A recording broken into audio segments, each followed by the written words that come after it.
মানুষের একটি সমস্যা আছে যে মানুষ সাফল্যকে মাপতে থাকেন, লক্ষ্যপ্রাপ্তিকে মাপতে থাকেন এবং তার তুলনা করতে থাকেন যে ও এত কিছু পেল আর আমি পেলাম না,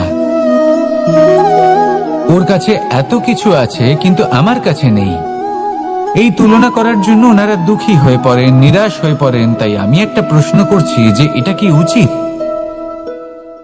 এই সংসারে আপনি কি নিয়ে তুলনা করবেন, যেখানে সূর্যদেব চন্দ্রমা দুজনেই আছেন, দুজনেই হলেন বিশেষ, দুজনেই নিজ নিজ সময়ে উদিত হন। এদের মধ্যে একজন না থাকলে তাহলে আমাদের জীবন কঠিন হয়ে পড়বে। ঠিক সেইভাবেই আপনি যদি একটা বড় রেখা অঙ্কন করেন তাহলে অন্য রেখাটি ছোট হয়ে পড়ে না, সে তেমনই থাকে যেমনটা সে ছিল। আপনার অস্তিত্ব কখনো ছোট বা বড় হতে পারে না। শুধু তুলনা করার জন্য আপনার এটা মনে হতে পারে। যদি আপনি যুদ্ধ করতে চান আপনার তলোয়ারের প্রয়োজন পড়বে। যদি বস্ত্র তৈরি করতে চান এত বড় তলোয়ার দিয়ে কিছুই হবে না, তখন প্রয়োজন পড়বে একটা ছোট্ট সূচের। তাই তুলনা করবেন না, না নিজেকে ছোট মনে করবেন না অন্য কাউকে। সবার সাথে সহযোগিতা করুন, আর যদি তুলনা করতেই হয় নিজের সাথে করুন যে কাল আমি কেমন ব্যক্তি ছিলাম, আজ কি তার থেকে শ্রেষ্ঠ হয়ে উঠতে পেরেছি। ভেবে দেখুন ভবিষ্যতে গিয়ে আপনি কতটা শ্রেষ্ঠ ব্যক্তি হতে পারেন। আসুন আমার সাথে ভালোবেসে বলুন রাধা রাধা। বস্ত্র আমাদের সকলের প্রিয়, এটা আমাদের জীবনযাপনের জন্য প্রয়োজনীয়। আমরা সবসময় চেষ্টা করি সেই বস্ত্র পরতে যা পরলে আমাদের দেখতে ভালো লাগে। কিন্তু কখনো এই কথা ভেবে দেখেছেন যে কিছু বস্ত্র যদি স্বচ্ছ হয় তাহলে তা পুরনো হলেও দেখতে ভালো লাগে। ঠিক তেমনি যেমন কোনো খাবার যদি মশলাদার না হয়, অত্যন্ত সুস্বাদু নাও হয়, কিন্তু যদি তা গরম হয়, টাটকা হয়, তাহলে খেতে ভালোই লাগে। ঠিক সেইভাবেই যদি কোনো ব্যক্তি সুন্দর নাও হয় কিন্তু তার কথা খুবই মধুর হয়, তাহলে সেই ব্যক্তি সকলের প্রিয় হয়। কোনো ব্যক্তি যদি ধনবান নাও হন কিন্তু তিনি যদি গুণী হন তাহলে এই সংসারে সম্মান লাভ করেন। সেই জন্য কখনো এই বিষয়ে দুঃখ পাবেন না যে আপনার কাছে ভৌতিক স্বাচ্ছন্দ্য নেই। আপনার কাছে সব থেকে বড় বস্তু, সব থেকে মূল্যবান বস্তু যেটা আছে সেটা হলো আপনার আত্মা, আপনার মন, আপনার বিচারধারা, আপনার গুণ, আপনার কথা। এগুলো সবসময় শুভ রাখুন এবং সবসময় নিজের সাথে রাখুন। এই জীবন সফল হবে এবং প্রেমময় হয়ে বলে উঠবে রাধা রাধা। নন্দ বাবাও খেলার ছলে খুব বড় বড় শিক্ষা দিতেন। অনেকদিন আগেকার কথা, বাবা আমার জন্য একটা মানচিত্র নিয়ে এলেন। এটা ছিল জম্বু দ্বীপের মানচিত্র, ঠিক যেন একটা ধাঁধা যা টুকরো টুকরো করে বিভিন্ন দিকে ছড়ানো, যেগুলোকে আমায় জুড়তে হতো। ব্যাস শুধু এটুকুই ছিল আমার কাজ। আমি বারবার প্রচেষ্টা করলাম কিন্তু বারবার অসফলই রয়ে গেলাম। বাবা এটা দেখলেন এবং হাসলেন। বাবা বললেন, একটা কাজ করো, এই প্রত্যেকটি অংশকে উল্টে রাখো। আমিও উল্টে রাখলাম। তারপরে দেখলাম প্রত্যেক অংশে মানুষের শরীরের কোনো না কোনো অংশ চিহ্নিত। কোথাও হাত আছে, পা আছে, কোথাও মুখ আছে। বাবা বললেন যে এবার এটা জুড়তে চেষ্টা করো। আমিও জুড়ে দিলাম। মানুষের মানচিত্র পূর্ণ হলো। এবার বাবা বললেন এটা উল্টে রাখো, মানচিত্র পূর্ণ আকার ধারণ করেছে। আমি বললাম ঠিক আছে। আমি উল্টে রাখলাম, দেখলাম জম্বুদ্বীপের মানচিত্র পূর্ণ হয়েছে। বাবা বললেন যদি দেশকে সফল করে তুলতে চাও, শক্তিশালী করতে চাও, স্থির বানাতে চাও, তাহলে সবার আগে দেশবাসীকে একত্রিত করতে শেখো। সকল সৈন্যগণ যখন একজোট হয়ে দাঁড়াবে তখন দেশের শক্তি আরো বেড়ে যাবে। শুধু তাই নয়, বাবা বললেন যদি ভালোবাসার সাথে জড়িয়ে পড়ো তাহলে পরমাত্মাও তোমার সামনে এসে দেখা দেবেন। তাহলে এটাই করুন আর আমার সাথে ভালোবেসে বলুন রাধা রাধা। ছোটবেলা থেকেই আমি গরু চড়িয়ে অভ্যস্ত, সেই জন্য সকলে আমাকে গোপাল নামে ডাকত। কিন্তু গোপাল হয়ে আমি একটা অমূল্য শিক্ষা লাভ করেছি। আমি দেখেছি যে গৌশালাতে অনেক বাছুরের মধ্যে একটি গাই তার নিজের বাছুরকে অবশ্যই চিনে ফেলে। যেখানে সমস্ত বাছুর একই রকম দেখতে এবং প্রত্যেকের স্বরও সমান, তারপরেও সকল বাছুরের মধ্যে নিজের বাছুরকে ঠিক চিনতে পেরে যায় এবং তার সাথেই থাকে। ঠিক এইরকমই কিছুটা হয় আমাদের কর্ম এবং তার কর্মফল। আপনি সবার মাঝে থেকেও কোনো কর্ম যদি করেন, সেই কর্মফল সবার মধ্যে আপনাকে চিনে ফেলবে এবং আপনার সাথেই থাকবে। তাই যখনই কর্ম করবেন ভেবে চিন্তে করবেন। কোনো কর্ম করার আগে একবার ভেবে দেখুন, তাহলে জীবনে বারংবার অনুতপ্ত হতে হবে না। কারণ বিষয়টা কিছুটা এরকম যে এই সংসারে আপনি কাল, কর্মফল এবং সময়, এই তিনের হাত থেকে কখনো লুকোতে পারবেন না, কখনো পালাতেও পারবেন না। আসুন আমার সাথে ভালোবেসে বলুন, রাধা রাধা। জন্ম এবং মৃত্যু, একটি হলো জীবনের সূত্রপাত, আরেকটি জীবনের সমাপ্তি। এটা হলো একটি চক্র এবং প্রত্যেক চক্রের মতোই এটাও যেখান থেকে শুরু হয় সেখানে এসেই সমাপ্ত হয়। অর্থাৎ প্রত্যেক ব্যক্তি যারা জন্ম নিয়েছেন তার জন্মের সাথে এটা সুনিশ্চিত হয়ে যায় যে তার মৃত্যু হলো অবশ্যম্ভাবী। এই সংসারে এমন কিছুই নেই যা চিরকালের মতো থেকে যায়। এবার এটা আমরা সবাই জানি। আমাদের কাছে যে জীবনটা আছে, যেটা আমরা যাপন করতে পারি, সেই সময়কালে আমরা কি করতে পারি সেটা গুরুত্বপূর্ণ। এমন কিছু করুন যার ফলে মৃত্যুর পরেও আপনি অমর হয়ে থাকবেন। আমাদের কথা, আমাদের কর্ম এই সংসারে প্রেরণা প্রদান করতে পারে। আর যদি আমরা প্রেরণা নাও জোগাতে পারি, তাও এই সন্তোষ বোধ যেন থাকে যে আমরা আমাদের জীবন ব্যর্থ হতে দিইনি। এই জীবন যাপন করার ইচ্ছেতেই আমরা সময় ব্যর্থ করে দিই।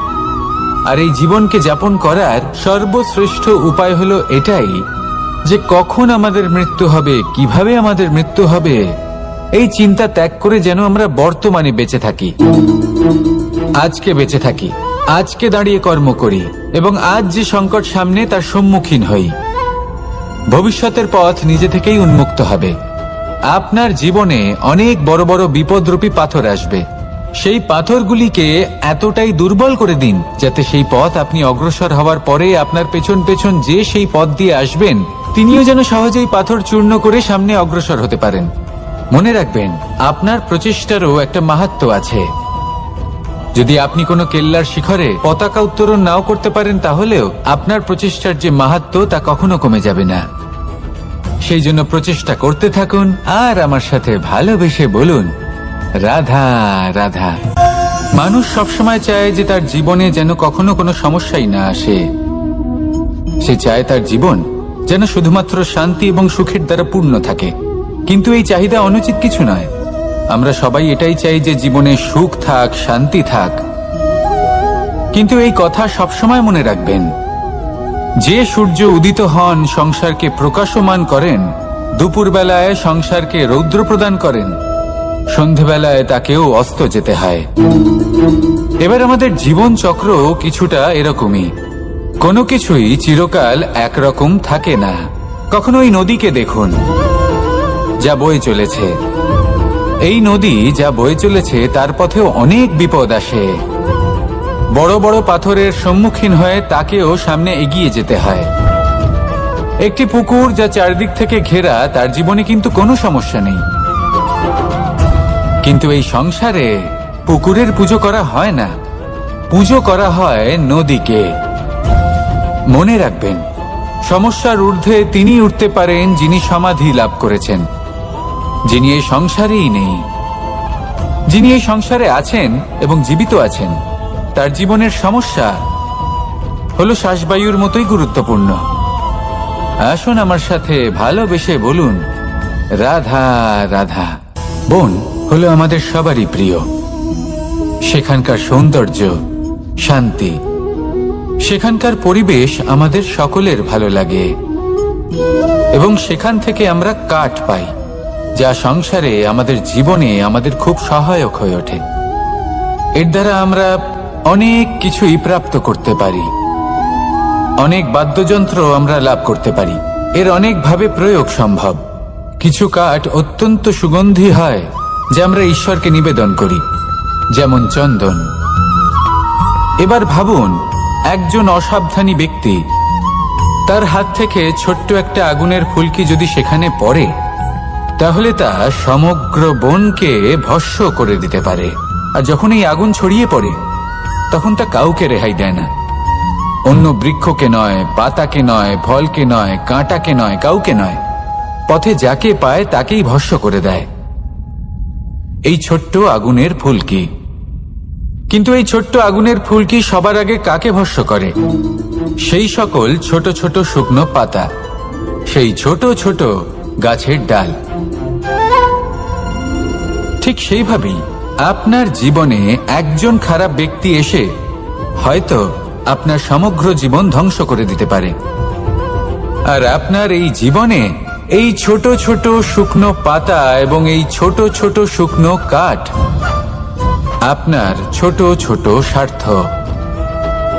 আপনার স্বার্থের দ্বারা এই অশুভ ব্যক্তি আপনার মনে অশুভ আবেগ বাড়িয়ে তুলবে এবং আস্তে আস্তে আপনার জীবন শেষ করে দিতে পারে।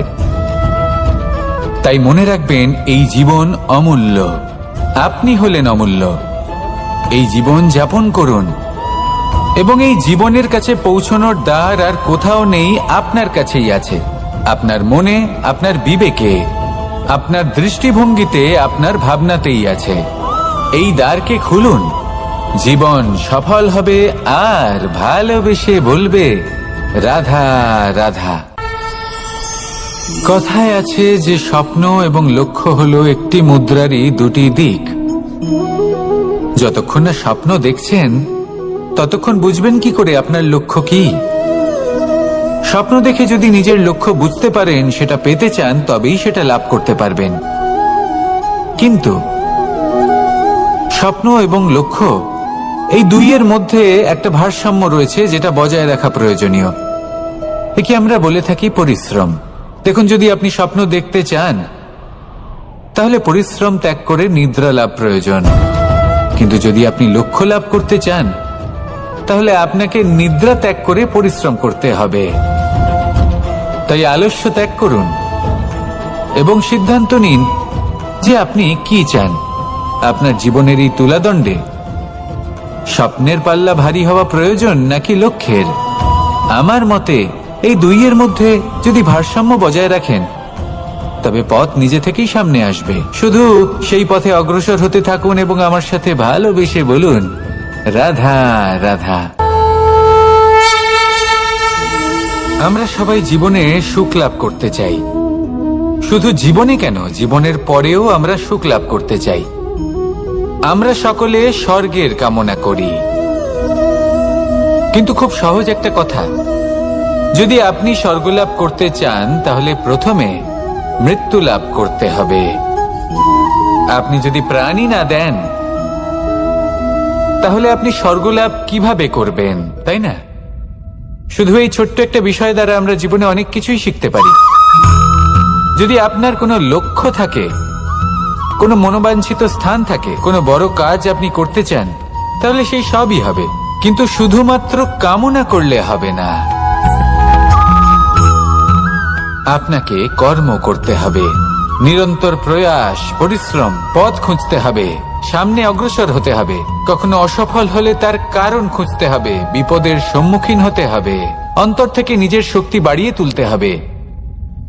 তবেই আপনি নিজের লক্ষ্য লাভ করতে পারবেন, মনোবাঞ্ছিত স্থান পাবেন।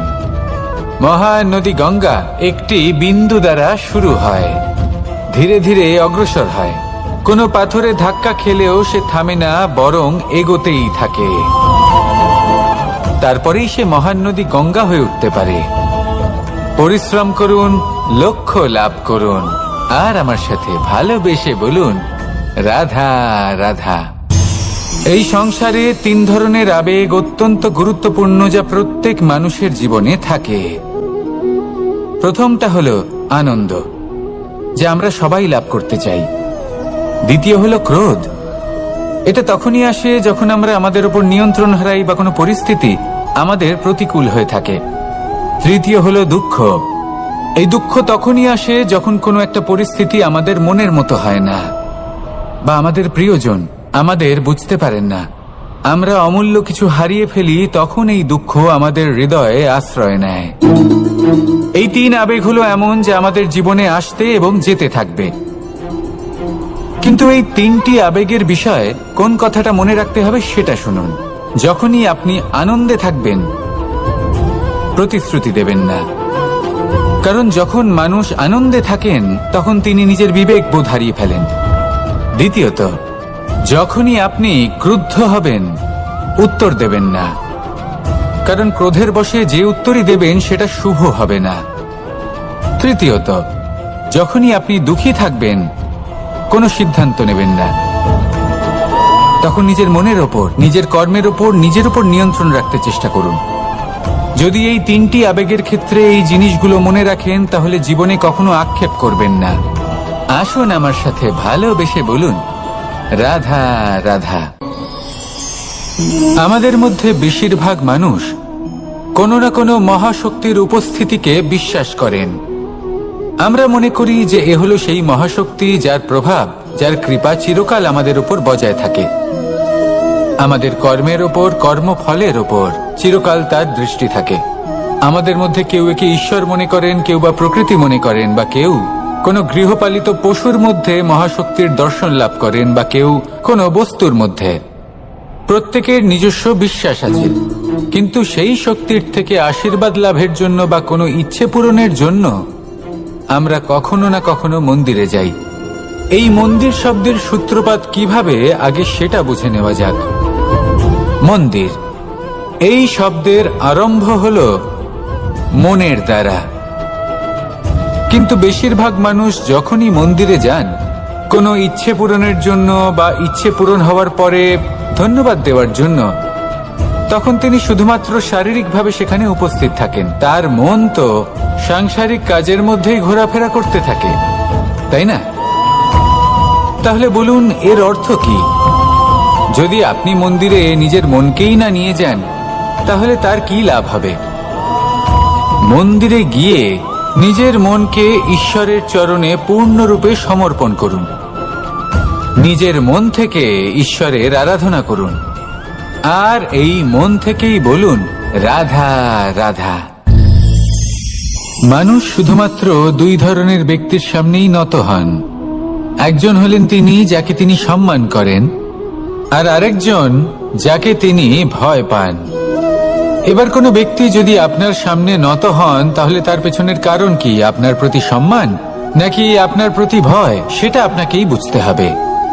যদি আপনি এমন মনে করেন যে তাতে কি যায় আসে, ভয় হোক বা সম্মান, কেউ আমার সামনে নত তো হচ্ছেন, যদি এটা আপনার চিন্তা ভাবনা হয়, তাহলে আপনাকে মনে করিয়ে দিই, এই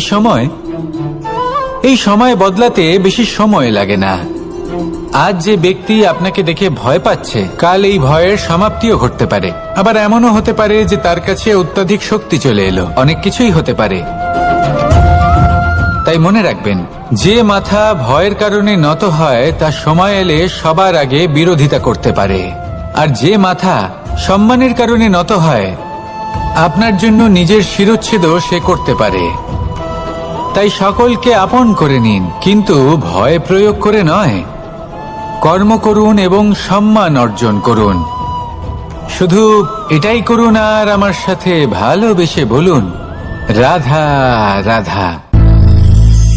সূচের শেষে একটি ছিদ্র থাকে, যার দ্বারা আমরা এই সুতো পরাতে পারি, আর তারপর সূচের সাহায্যে এই সুতো দিয়ে বস্ত্র সেলাই করা যায়। কিন্তু যদি সুতোটা সোজা করে ধরা না হয়, তাহলে সূচে কখনো এই সুতো পরানোই সম্ভব নয়। যদি এতে কোনো গিঁট পড়ে, তখন তা কখনোই এই ছিদ্র দ্বারা প্রবেশ করা সম্ভব নয়। ঠিক এইভাবেই যদি আপনি কারোর জীবনে প্রবেশ করতে চান, কারোর অন্তরে প্রবেশ করতে চান, তাহলে আপনাকেও সহজ থাকতে হবে। এতে কোনো গিঁট থাকলে চলবে না, অর্থাৎ মনে যাতে কোনো মালিন্য না থাকে, যেন কোনো কুচিন্তা না থাকে। যদি এসব থাকে, তাহলে আপনি কখনো কারোর জীবনে প্রবেশ করতে পারবেন না। আর যদি কোনোভাবে আপনি প্রবেশ করেও যান, তাহলে তার মনে ঘর করতে পারবেন না। নিজেকে এই সুতোর মতন করে তুলুন, সহজ। মনে যেন কোনো কুচিন্তা না থাকে, সবার প্রতি যেন সদ্ভাবনা থাকে, শুভ চিন্তা থাকে। এমনটা করতে থাকুন। এমন একটা দিন আসবে যেদিন এই সমস্ত সংসারের ব্যক্তির মনে আপনি বাস করবেন, আর তখন এই মন প্রসন্ন হয়ে বলবে, রাধা রাধা। সূর্য হলেন আমার অত্যন্ত প্রিয়। প্রতিদিন আমাকে নতুন শিক্ষা দিতে থাকেন। একবার সূর্যকে দেখুন, 4 প্রহর পর্যন্ত উনি অন্ধকার সহ্য করেন, তারপর আস্তে আস্তে উদিত হন। প্রথমে লাল, তারপর গেরুয়া, তারপর শ্বেত বর্ণ ধারণ করেন। আস্তে আস্তে আকাশে উদিত হন আর তারপর সমস্ত সংসারে প্রকাশমান হয়ে উঠবেন। এ হলো সূর্যের তপস্যা, তার ধৈর্য, তার প্রতীক্ষা, তার পরিশ্রম, যার ফলে উনি সংসারে সর্বোচ্চ স্থান অধিকার করেছেন। যদি আপনিও এই সংসারে সূর্যের মতোই মহান হয়ে উঠতে চান, সূর্যের মতো এই সংসারে সর্বোচ্চ স্থান অধিকার করতে চান, তাহলে আপনাকে সূর্যের মতোই তপস্যা করতে হবে, প্রতীক্ষা করতে হবে, ধৈর্য ধরতে হবে, পরিশ্রম করতে হবে। তবেই এই সংসারে আপনি সম্মান লাভ করবেন, যশ লাভ করবেন। আসুন আমার সাথে ভালোবেসে বলুন, রাধা রাধা। মানুষ বলে থাকেন যে জীবনে সময়ের পূর্বে এবং ভাগ্যের থেকে বেশি কিছুই পাওয়া যায় না। এটা যার যার নিজের বক্তব্য। আমি বলবো এই সময় আসলে কি? এই সময় হলো যাতে যুগ যুগান্তর নিহিত আছে, যার মধ্যে দিন আছে, মাস আছে, বছর আছে, ঠিক কিনা? বাস্তবে আপনার কাছে সময় কতটা আছে যা আপনি সদ্ব্যবহার করতে পারেন? তখন থেকে আছে যখন থেকে আপনি নিজেকে বুঝতে শুরু করেন। ততক্ষণ আছে যতক্ষণ না আপনি এই সংসার ছেড়ে চলে যাচ্ছেন। শুধু এটুকু সময় আছে আপনার কাছে।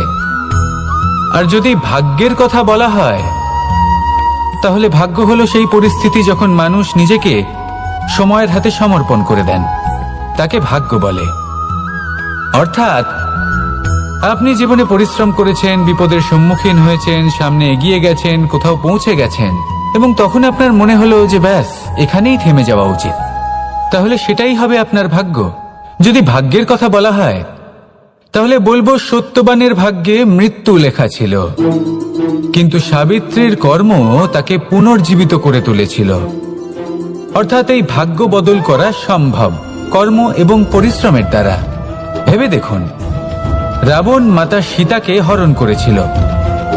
যদি শ্রীরাম সেটাকে ভাগ্য বলে মেনে নিতেন, তাহলে কখনো ভাগ্য বিধাতা হয়ে উঠতে পারতেন না।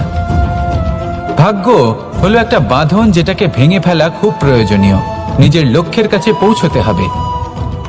হতেই পারে এই লক্ষ্য হলো পরমাত্মার কাছে পৌঁছে যাওয়া। আপনি যদি পরমাত্মার কাছে পৌঁছতে নাও পারেন, তাও সেই পথে কিছুটা অগ্রসর হতে পারছেন, তাই না? তাহলে ভাগ্যের এই বাঁধন ভেঙে ফেলুন, নিজের কর্মের দ্বারা নিজের প্রারব্ধ গড়ে তুলুন এবং আমার সাথে ভালোবেসে বলুন, রাধা রাধা। মানুষের একটি সমস্যা আছে যে মানুষ সাফল্যকে মাপতে থাকেন, লক্ষ্যপ্রাপ্তিকে মাপতে থাকেন এবং তার তুলনা করতে থাকেন যে ও এত কিছু পেল আর আমি পেলাম না, ওর কাছে এত কিছু আছে কিন্তু আমার কাছে নেই। এই তুলনা করার জন্য ওনারা দুঃখী হয়ে পড়েন, নিরাশ হয়ে পড়েন। তাই আমি একটা প্রশ্ন করছি যে এটা কি উচিত? এই সংসারে আপনি কি নিয়ে তুলনা করবেন, যেখানে সূর্যদেব চন্দ্রমা দুজনেই আছেন, দুজনেই হলেন বিশেষ, দুজনেই নিজ নিজ সময়ে উদিত হন। এদের মধ্যে একজন না থাকলে তাহলে আমাদের জীবন কঠিন হয়ে পড়বে। ঠিক সেইভাবেই আপনি যদি একটা বড় রেখা অঙ্কন করেন, তাহলে অন্য রেখাটি ছোট হয়ে পড়ে না, সে তেমনই থাকে যেমনটা সে ছিল। আপনার অস্তিত্ব কখনো ছোট বা বড় হতে পারে না। শুধু তুলনা করার জন্য আপনার এটা মনে হতে পারে। যদি আপনি যুদ্ধ করতে চান, আপনার তলোয়ারের প্রয়োজন পড়বে। যদি বস্ত্র তৈরি করতে চান, এত বড় তলোয়ার দিয়ে কিছুই হবে না, তখন প্রয়োজন পড়বে একটা ছোট্ট সূচের। তাই তুলনা করবেন না, না নিজেকে ছোট মনে করবেন, না অন্য কাউকে। সবার সাথে সহযোগিতা করুন, আর যদি তুলনা করতেই হয় নিজের সাথে করুন, যে কাল আমি কেমন ব্যক্তি ছিলাম, আজ কি তার থেকে শ্রেষ্ঠ হয়ে উঠতে পেরেছি? ভেবে দেখুন ভবিষ্যতে গিয়ে আপনি কতটা শ্রেষ্ঠ ব্যক্তি হতে পারেন। আসুন আমার সাথে ভালোবেসে বলুন, রাধা রাধা। বস্ত্র আমাদের সকলের প্রিয়, এটা আমাদের জীবনযাপনের জন্য প্রয়োজনীয়।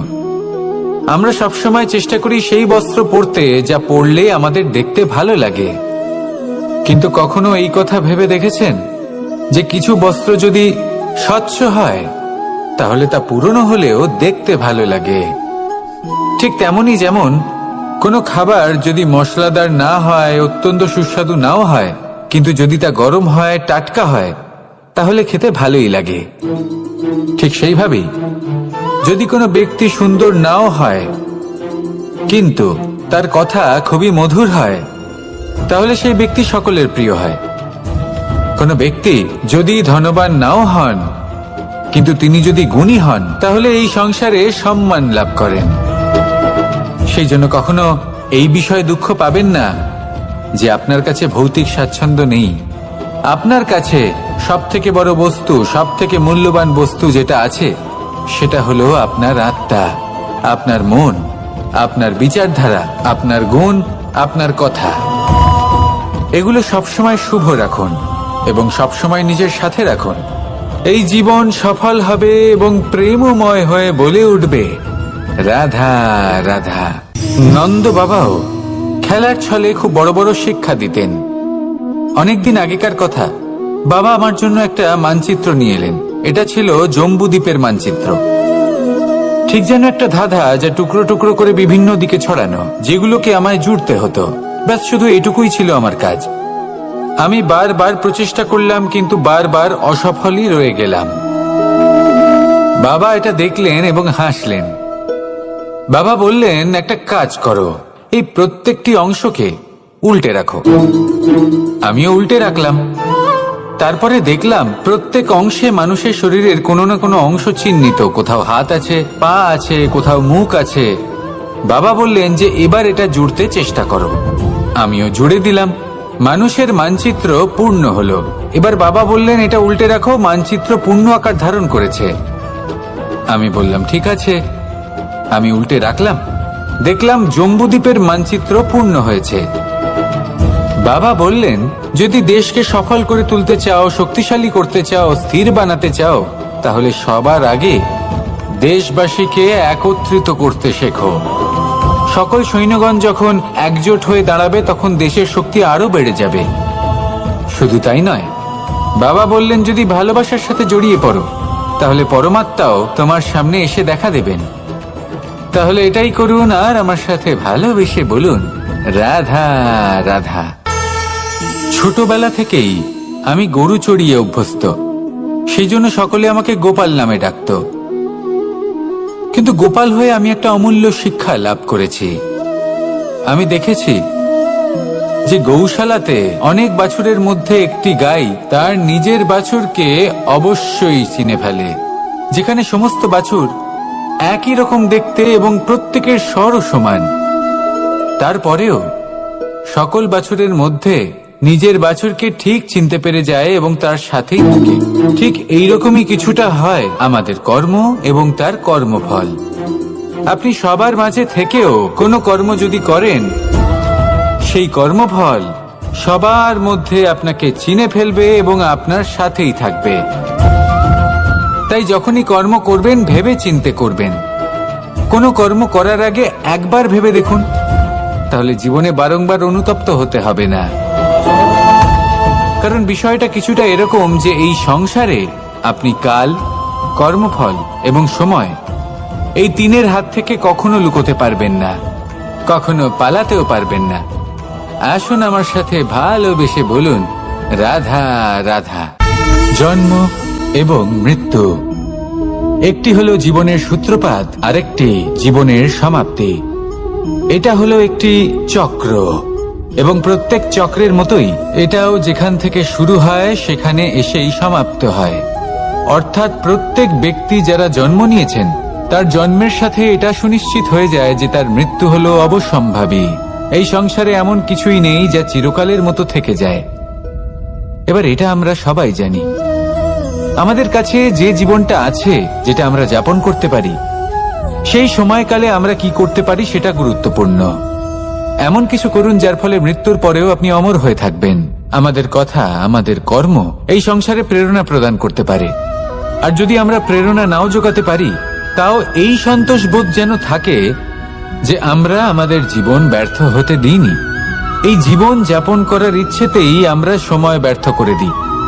আর এই জীবনকে যাপন করার সর্বশ্রেষ্ঠ উপায় হলো এটাই যে কখন আমাদের মৃত্যু হবে, কিভাবে আমাদের মৃত্যু হবে, এই চিন্তা ত্যাগ করে যেন আমরা বর্তমানে বেঁচে থাকি, আজকে বেঁচে থাকি, আজকে দাঁড়িয়ে কর্ম করি এবং আজ যে সংকট সামনে তার সম্মুখীন হই।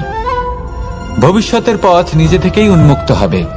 আপনার জীবনে অনেক বড় বড় বিপদরূপী পাথর আসবে। সেই পাথরগুলিকে এতটাই দুর্বল করে দিন যাতে সেই পথ আপনি অগ্রসর হওয়ার পরে আপনার পেছন পেছন যে সেই পথ দিয়ে আসবেন তিনিও যেন সহজেই পাথর চূর্ণ করে সামনে অগ্রসর হতে পারেন। মনে রাখবেন, আপনার প্রচেষ্টারও একটা মাহাত্ম্য আছে। যদি আপনি কোনো কেল্লার শিখরে পতাকা উত্তোলন নাও করতে পারেন, তাহলেও আপনার প্রচেষ্টার যে মাহাত্ম্য তা কখনো কমে যাবে না। সেই জন্য প্রচেষ্টা করতে থাকুন আর আমার সাথে ভালোবেসে বলুন, রাধা রাধা। মানুষ সবসময় চায় যে তার জীবনে যেন কখনো কোনো সমস্যাই না আসে। সে চায় তার জীবন যেন শুধুমাত্র শান্তি এবং সুখের দ্বারা পূর্ণ থাকে। কিন্তু এই চাহিদা অনুচিত কিছু নয়। আমরা সবাই এটাই চাই যে জীবনে সুখ থাক, শান্তি থাক। কিন্তু এই কথা সবসময় মনে রাখবেন, যে সূর্য উদিত হন সংসারকে প্রকাশমান করেন, দুপুরবেলায় সংসারকে রৌদ্র প্রদান করেন, সন্ধেবেলায় তাকেও অস্ত যেতে হয়। এবার আমাদের জীবন চক্র কিছুটা এরকমই। কোনো কিছুই চিরকাল একরকম থাকে না। কখনো এই নদীকে দেখুন যা বয়ে চলেছে। এই নদী যা বয়ে চলেছে তার পথেও অনেক বিপদ আসে। বড় বড় পাথরের সম্মুখীন হয়ে তাকেও সামনে এগিয়ে যেতে হয়। একটি পুকুর যা চারদিক থেকে ঘেরা, তার জীবনে কিন্তু কোনো সমস্যা নেই। কিন্তু এই সংসারে পুকুরের পুজো করা হয় না, পুজো করা হয় নদীকে। মনে রাখবেন, সমস্যার ঊর্ধ্বে তিনি উঠতে পারেন যিনি সমাধি লাভ করেছেন, যিনি এই সংসারেই নেই। যিনি এই সংসারে আছেন এবং জীবিত আছেন, তার জীবনের সমস্যা হলো শ্বাসবায়ুর মতোই গুরুত্বপূর্ণ। আসুন আমার সাথে ভালোবেসে বলুন, রাধা রাধা। বন হলো আমাদের সবারই প্রিয়। সেখানকার সৌন্দর্য, শান্তি, সেখানকার পরিবেশ আমাদের সকলের ভালো লাগে এবং সেখান থেকে আমরা কাঠ পাই, যা সংসারে আমাদের জীবনে আমাদের খুব সহায়ক হয়ে ওঠে। এর দ্বারা আমরা অনেক কিছুই প্রাপ্ত করতে পারি। অনেক বাদ্যযন্ত্র আমরা লাভ করতে পারি। এর অনেকভাবে প্রয়োগ সম্ভব। কিছু কাঠ অত্যন্ত সুগন্ধি হয় যা আমরা ঈশ্বরকে নিবেদন করি, যেমন চন্দন।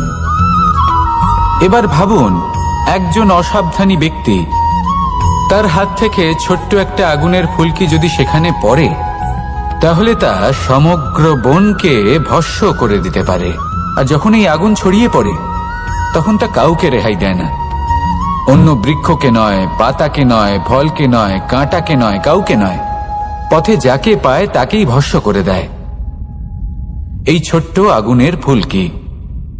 কিন্তু এই ছোট্ট আগুনের ফুলকি সবার আগে কাকে ভস্ম করে? সেই সকল ছোট ছোট শুকনো পাতা, সেই ছোট ছোট গাছের ডাল। ঠিক সেইভাবেই আপনার জীবনে একজন খারাপ ব্যক্তি এসে হয়তো আপনার সমগ্র জীবন ধ্বংস করে দিতে পারে। আর আপনার এই জীবনে এই ছোট ছোট শুকনো পাতা এবং এই ছোট ছোট শুকনো কাঠ আপনার ছোট ছোট স্বার্থ। আপনার স্বার্থের দ্বারা এই অশুভ ব্যক্তি আপনার মনে অশুভ আবেগ বাড়িয়ে তুলবে এবং আস্তে আস্তে আপনার জীবন শেষ করে দিতে পারে। তাই মনে রাখবেন, এই জীবন অমূল্য। আপনি হলেন অমূল্য। এই জীবন যাপন করুন এবং এই জীবনের কাছে পৌঁছানোর দ্বার আর কোথাও নেই, আপনার কাছেই আছে। আপনার মনে, আপনার বিবেকে, আপনার দৃষ্টিভঙ্গিতে, আপনার ভাবনাতেই আছে। এই দ্বারকে খুলুন, জীবন সফল হবে আর ভালোবেসে বলবে, রাধা রাধা। কথায় আছে যে স্বপ্ন এবং লক্ষ্য হলো একটি মুদ্রারই দুটি দিক। যতক্ষণ না স্বপ্ন দেখছেন ততক্ষণ বুঝবেন কি করে আপনার লক্ষ্য কি? স্বপ্ন দেখে যদি নিজের লক্ষ্য বুঝতে পারেন, সেটা পেতে চান, তবেই সেটা লাভ করতে পারবেন। কিন্তু স্বপ্ন এবং লক্ষ্য, এই দুইয়ের মধ্যে একটা ভারসাম্য রয়েছে যেটা বজায় রাখা প্রয়োজনীয়। একে আমরা বলে থাকি পরিশ্রম। দেখুন, যদি আপনি স্বপ্ন দেখতে চান তাহলে পরিশ্রম ত্যাগ করে নিদ্রা লাভ প্রয়োজন, কিন্তু যদি আপনি লক্ষ্য লাভ করতে চান তাহলে আপনাকে নিদ্রা ত্যাগ করে পরিশ্রম করতে হবে। তাই আলস্য ত্যাগ করুন এবং সিদ্ধান্ত নিন যে আপনি কি চান। আপনার জীবনের এই তুলাদণ্ডে স্বপ্নের পাল্লা ভারী হওয়া প্রয়োজন নাকি লক্ষ্যের? আমার মতে এই দুইয়ের মধ্যে যদি ভারসাম্য বজায় রাখেন তবে পথ নিজে থেকেই সামনে আসবে। শুধু সেই পথে অগ্রসর হতে থাকুন এবং আমার সাথে ভালোবেসে বলুন, রাধা রাধা। আমরা সবাই জীবনে সুখ লাভ করতে চাই। শুধু জীবনে কেন, জীবনের পরেও আমরা সুখ লাভ করতে চাই। আমরা সকলে স্বর্গের কামনা করি। কিন্তু খুব সহজ একটা কথা, যদি আপনি স্বর্গ লাভ করতে চান তাহলে প্রথমে মৃত্যু লাভ করতে হবে। আপনি যদি প্রাণই না দেন তাহলে আপনি স্বর্গ লাভ কিভাবে করবেন, তাই না? শুধু এই ছোট্ট একটা বিষয় দ্বারা আমরা জীবনে অনেক কিছুই শিখতে পারি। যদি আপনার কোনো লক্ষ্য থাকে, কোনো মনোবাঞ্ছিত স্থান থাকে, কোনো বড় কাজ আপনি করতে চান, তাহলে সেই সবই হবে। কিন্তু শুধুমাত্র কামনা করলে হবে না, আপনাকে কর্ম করতে হবে, নিরন্তর প্রয়াস, পরিশ্রম, পথ খুঁজতে হবে, সামনে অগ্রসর হতে হবে। কখনো অসফল হলে তার কারণ খুঁজতে হবে, বিপদের সম্মুখীন হতে হবে, অন্তর থেকে নিজের শক্তি বাড়িয়ে তুলতে হবে। তবেই আপনি নিজের লক্ষ্য লাভ করতে পারবেন, মনোবাঞ্ছিত স্থান পাবেন। মহান নদী গঙ্গা একটি বিন্দু দ্বারা শুরু হয়, ধীরে ধীরে অগ্রসর হয়। কোনো পাথরে ধাক্কা খেলেও সে থামে না, বরং এগোতেই থাকে। তারপরেই সে মহান নদী গঙ্গা হয়ে উঠতে পারে। পরিশ্রম করুন, লক্ষ্য লাভ করুন, আর আমার সাথে ভালোবেসে বলুন, রাধা রাধা। এই সংসারে তিন ধরনের আবেগ অত্যন্ত গুরুত্বপূর্ণ, যা প্রত্যেক মানুষের জীবনে থাকে। প্রথমটা হলো আনন্দ, যা আমরা সবাই লাভ করতে চাই। দ্বিতীয় হলো ক্রোধ। এটা তখনই আসে যখন আমরা আমাদের উপর নিয়ন্ত্রণ হারাই বা কোনো পরিস্থিতি আমাদের প্রতিকূল হয়ে থাকে। তৃতীয় হলো দুঃখ। এই দুঃখ তখনই আসে যখন কোনো একটা পরিস্থিতি আমাদের মনের মতো হয় না, বা আমাদের প্রিয়জন আমাদের বুঝতে পারেন না, আমরা অমূল্য কিছু হারিয়ে ফেলি। তখন এই দুঃখ আমাদের হৃদয়ে আশ্রয় নেয়। এই তিন আবেগ হলো এমন যে আমাদের জীবনে আসতে এবং যেতে থাকবে। কিন্তু এই তিনটি আবেগের বিষয়ে কোন কথাটা মনে রাখতে হবে সেটা শুনুন। যখনই আপনি আনন্দে থাকবেন, প্রতিশ্রুতি দেবেন না, কারণ যখন মানুষ আনন্দে থাকেন তখন তিনি নিজের বিবেক বোধ হারিয়ে ফেলেন। দ্বিতীয়ত, যখনই আপনি ক্রুদ্ধ হবেন, উত্তর দেবেন না, কারণ ক্রোধের বশে যে উত্তরই দেবেন সেটা শুভ হবে না। তৃতীয়ত, যখনই আপনি দুঃখী থাকবেন, কোনো সিদ্ধান্ত নেবেন না, তখন নিজের মনের ওপর, নিজের কর্মের ওপর, নিজের ওপর নিয়ন্ত্রণ রাখতে চেষ্টা করুন। যদি এই তিনটি আবেগের ক্ষেত্রে এই জিনিসগুলো মনে রাখেন তাহলে জীবনে কখনো আক্ষেপ করবেন না। আসুন আমার সাথে ভালোবেসে বলুন, রাধা রাধা। আমাদের মধ্যে বেশিরভাগ মানুষ কোনো না কোনো মহাশক্তির উপস্থিতিকে বিশ্বাস করেন। আমরা মনে করি যে এ হলো সেই মহাশক্তি যার প্রভাব, যার কৃপা চিরকাল আমাদের উপর বজায় থাকে। আমাদের কর্মের ওপর, কর্মফলের ওপর চিরকাল তার দৃষ্টি থাকে। আমাদের মধ্যে কেউ একে ঈশ্বর মনে করেন, কেউ বা প্রকৃতি মনে করেন, বা কেউ কোনো গৃহপালিত পশুর মধ্যে মহাশক্তির দর্শন লাভ করেন, বা কেউ কোনো বস্তুর মধ্যে। প্রত্যেকের নিজস্ব বিশ্বাস আছে, কিন্তু সেই শক্তির থেকে আশীর্বাদ লাভের জন্য বা কোনো ইচ্ছে পূরণের জন্য আমরা কখনো না কখনো মন্দিরে যাই। এই মন্দির শব্দের সূত্রপাত কিভাবে, আগে সেটা বুঝে নেওয়া যাক। মন্দির এই শব্দের আরম্ভ হলো মনের দ্বারা, কিন্তু বেশিরভাগ মানুষ যখনই মন্দিরে যান কোনো ইচ্ছে পূরণের জন্য বা ইচ্ছে পূরণ হওয়ার পরে ধন্যবাদ দেওয়ার জন্য, তখন তিনি শুধুমাত্র শারীরিকভাবে সেখানে উপস্থিত থাকেন, তার মন তো সাংসারিক কাজের মধ্যেই ঘোরাফেরা করতে থাকে, তাই না? তাহলে বলুন, এর অর্থ কি? যদি আপনি মন্দিরে নিজের মনকেই না নিয়ে যান, তাহলে তার কি লাভ হবে? মন্দিরে গিয়ে নিজের মনকে ঈশ্বরের চরণে পূর্ণরূপে সমর্পণ করুন। নিজের মন থেকে ঈশ্বরের আরাধনা করুন, আর এই মন থেকেই বলুন, রাধা রাধা।